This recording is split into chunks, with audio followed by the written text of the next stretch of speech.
रखें, ये हमारा संकल्प है। माननीय मुख्यमंत्री जी ने इसमें विभिन्न घोषणाएं की हैं, छात्रवृत्ति से लेकर और संस्कृत के पदों पर अतिथि शिक्षक की भर्ती तक का भी मामला जो है उसका भी आज कैबिनेट ने समर्थन किया और माननीय मुख्यमंत्री जी को धन्यवाद दिया है। माननीय मुख्यमंत्री जी ने आज निर्देशित किया है कि हम बिजली के विभिन्न प्रावधानों, खासकर वैकल्पिक बिजली की व्यवस्था को लेकर मध्य प्रदेश में काम करेंगे। जैसा माननीय प्रधानमंत्री जी का भी लक्ष्य है कि पर्यावरण की सुरक्षा के लिए भी ये बहुत जरूरी है कि हम केवल कोल आधारित बिजली के उत्पादन पर ही ध्यान ना दें।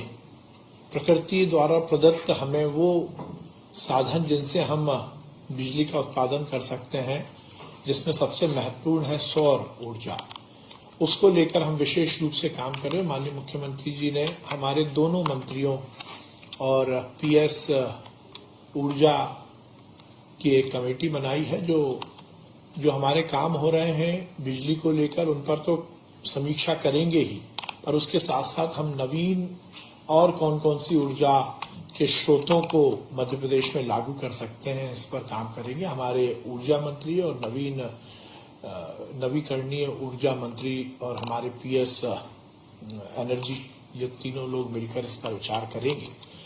और इसमें माननीय मुख्यमंत्री जी ने आज एक और बहुत ही महत्वपूर्ण निर्णय लेकर निर्देश दिया है कि शासकीय दफ्तरों में अब बहुतायत रूप से सौर ऊर्जा के प्रावधानों को स्थापित किया जाएगा। उसके साथ ही शासकीय निवास जो हैं, जिनमें अधिकतर जगह सौर ऊर्जा की स्रोत नहीं है, वहां पर भी किया जाएगा।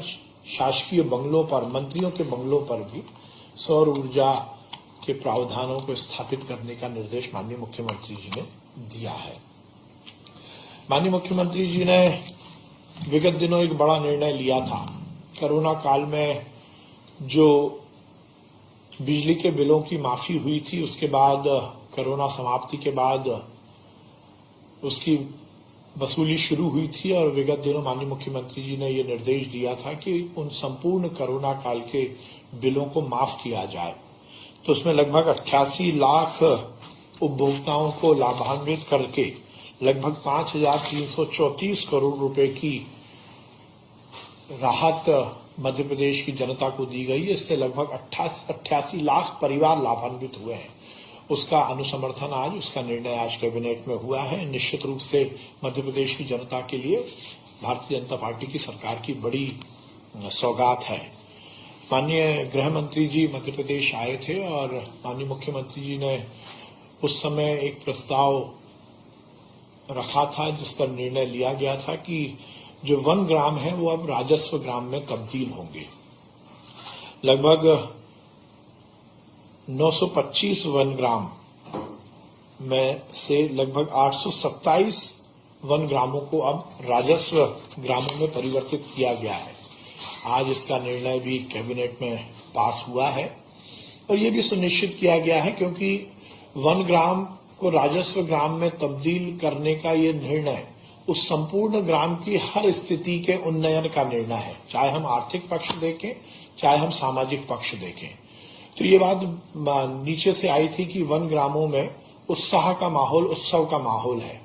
तो आज ये भी निर्णय लिया गया है कि 15 मई से 15 जून तक इन सभी जो तब्दील होने वाले वन ग्राम हैं, जो राजस्व ग्राम में परिवर्तित होंगे, उनमें मध्य प्रदेश सरकार के सभी मंत्री अलग अलग कार्यक्रमों में जाएंगे और उत्सव के रूप में ये परिवर्तन के कार्यक्रम आयोजित होंगे 15 मई से 15 जून तक।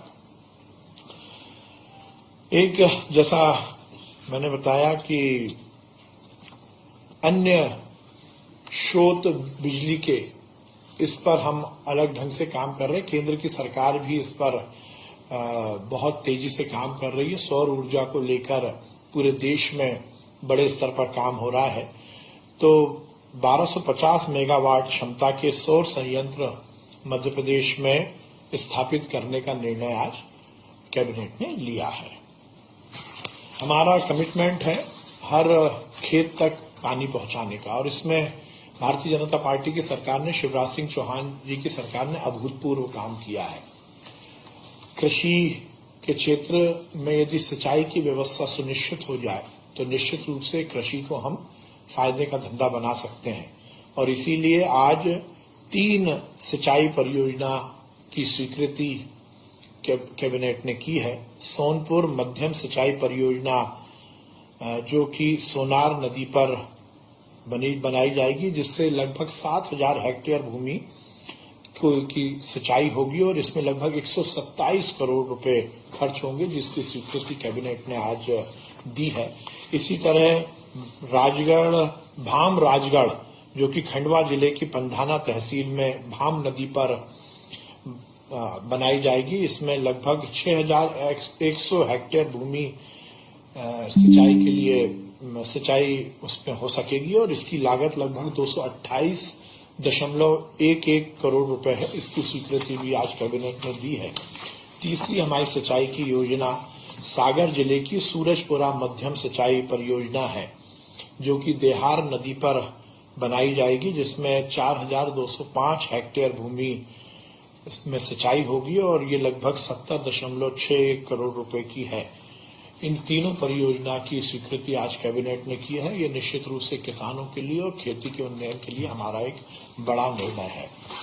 मेडिकल एजुकेशन विभाग में माननीय मुख्यमंत्री जी के निर्देशन में हम लगातार सीटों की वृद्धि कर रहे हैं। जैसे प्रधानमंत्री जी का भी सपना है कि ज्यादा से ज्यादा डॉक्टर्स का निर्माण हो, जिसमें डॉक्टर्स की कमी को हम पूरा कर सकें। तो नेताजी सुभाष चंद्र बोस हमारा मेडिकल कॉलेज जो कि जबलपुर में है, उसमें हमें एनएमसी के माध्यम से 150 से 250 सीट एनहांसमेंट का, उन्नयन का हमें स्वीकृति मिली है। विगत दिनों ये प्रस्ताव लगभग 120 करोड़ रुपए का था, परंतु अलग अलग कारणों से इसकी लागत बढ़ी है, और ये अब लगभग 171.39 करोड़ का हुआ है। 127 से बढ़ाकर लगभग 171.39 करोड़ रुपए की प्रशासकीय स्वीकृति आज कैबिनेट में दी गई है। एक बहुत ही बड़ा मध्य प्रदेश में निर्णय हुआ है। सिंगरौली में खनिज प्रौद्योगिकी संस्थान की स्थापना सरकार द्वारा की जा रही है। बहुत लंबे समय से इस माइनिंग इंस्टीट्यूट की जरूरत थी, और इससे निश्चित रूप से संपूर्ण मध्य प्रदेश में जो हमारी खनिज संपदा है उसको वैज्ञानिक तरीके से किस तरह से हम उसका उपयोग कर सकते हैं, सदुपयोग कर सकते हैं, इसके बारे में इस पूरे इंस्टीट्यूट में काम होगा। और इसमें लगभग अनावर्ती खर्च लगभग 76.56 करोड़ रुपए आने वाला है, और आवर्ती खर्च लगभग 6 करोड़ रुपए आने वाला है। इसकी स्वीकृति आज कैबिनेट ने की है। सिंगरौली में अब खनिज प्रौद्योगिकी संस्थान की स्थापना होगी, जो कि 2023-24 के शैक्षणिक सत्र में शुरू होगा। इसमें लगभग 120 सीटें होंगी, और उसके माध्यम से खनिज प्रौद्योगिकी की पढ़ाई की जाएगी। एक बड़ा निर्णय कैबिनेट ने किया है। हम कटिबद्ध हैं किसानों के उन्नयन के लिए, और मध्य प्रदेश पहला राज्य था जिसने किसानों को 0% ब्याज पर ऋण उपलब्ध कराया था। उस योजना की आज पुनः उसको आगे बढ़ाने की स्वीकृति भी कैबिनेट ने की है। कुछ आबकारी नीति की टेक्निकल कंडिकाओं में कुछ परिवर्तन का मामला था, तो उसको भी आज कैबिनेट ने स्वीकृत किया है। हमारी बहुत ही महत्वाकांक्षी योजना है ओमकारेश्वर में आचार्य शंकर की 108 फुट ऊंची बहुधातु की प्रतिमा लगाने का। उसके पेडिस्टल और उसके बाकी कार्य करने के लिए आज मध्य प्रदेश सरकार की कैबिनेट ने 148.432 करोड़ रुपए की स्वीकृति दी है। ये निर्णय आज मध्य प्रदेश की कैबिनेट में माननीय मुख्यमंत्री जी की अध्यक्षता में हुए।